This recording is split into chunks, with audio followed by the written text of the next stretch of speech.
दोस्तों, अगर आपको भी लगता है कि 72 घंटे वाला चारा मार पाउच फेल है और अब ये ठीक से काम नहीं कर पा रहा है, तो अपनी इस गलतफहमी को दूर करने के लिए इस वीडियो को एक बार पूरा जरूर देख लेना, ताकि आपको पता चल जाएगा कि लोग ऐसा क्यों कह रहे हैं कि 72 घंटे वाला चारा मार पाउच स्ट्रॉन्ग आर्म या टाटा मार्क फेल हो चुके हैं, अब ये ठीक से काम नहीं करते हैं और BASF का वेलर 32 आज भी इनकी तुलना में अच्छे रिजल्ट देता है। तो इस वीडियो को हम इस कंफ्यूजन के साथ साथ इन दोनों दवाइयों के उपयोग के सही तरीके और इनके उपयोग के फायदे और नुकसान और उपयोग की मात्रा और कीमत की भी बात करेंगे। तो नमस्कार दोस्तों, मेरे यूट्यूब चैनल पर करता हूं आप सभी का स्वागत।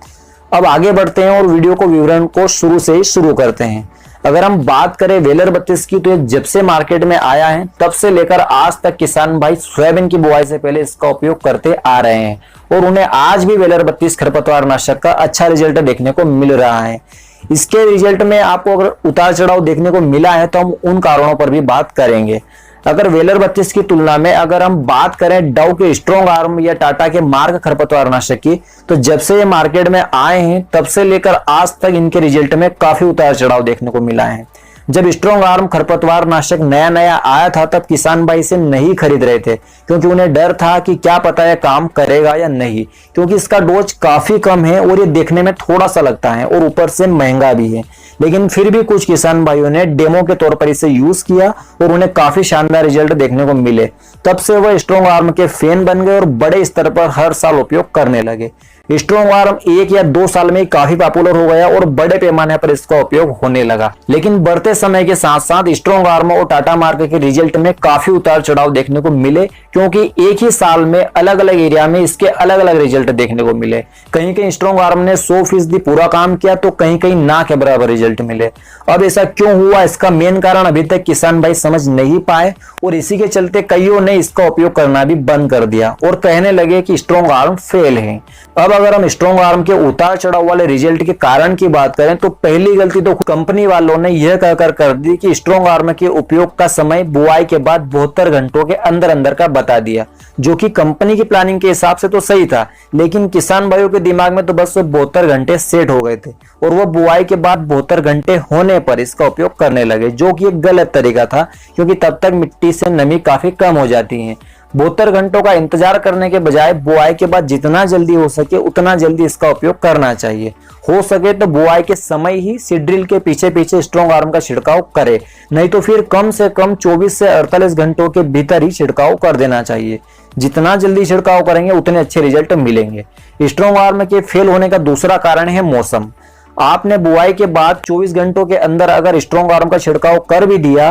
और अगर 8 से 10 दिन तक बारिश नहीं हुई तब भी यह काम नहीं करेगा। स्ट्रॉन्ग आर्म के उपयोग के बाद जितनी जल्दी बारिश होगी उतना ही अच्छा रिजल्ट मिलेगा। अगर आपने 24 घंटों के भीतर स्ट्रॉन्ग आर्म का छिड़काव भी कर दिया और पीछे से बारिश भी हो गई, फिर भी अगर आपको रिजल्ट नहीं मिला तो इसका एक ही मुख्य कारण है, वह है प्री मानसून। मानसून से पहले होने वाली कम बारिश भी एक बड़ा कारण है स्ट्रॉन्ग आर्म हर्बिसाइड के फेल होने का, क्योंकि प्री मानसून में जो पानी गिरता है अगर वह बुआई के लिए पर्याप्त नहीं है तो हम अच्छी बारिश का इंतजार करते हैं और फिर बुआई करते हैं। लेकिन जब पहले प्री मानसून में थोड़ा थोड़ा पानी गिरता है तब से ही खरपतवार का अंकुरण शुरू हो जाता है और फिर बाद में स्ट्रॉन्ग आर्म उस अवस्था में ठीक से काम नहीं कर पाता है और हमें आधे अधूरे रिजल्ट देखने को मिलते हैं। तो ऐसे में अगर आपको स्ट्रॉन्ग आर्म का पूरा 100% रिजल्ट लेना है तो इसका उपयोग आप तभी करें जब आपके यहाँ पहली बारिश ही अच्छी हो जाए और आप पहली बार पानी गिरते ही बुआई करने वाले हो, तब आपको अच्छे रिजल्ट देखने को मिलेंगे, क्योंकि उस समय खरपतवार अंकुरण शुरू नहीं होता है।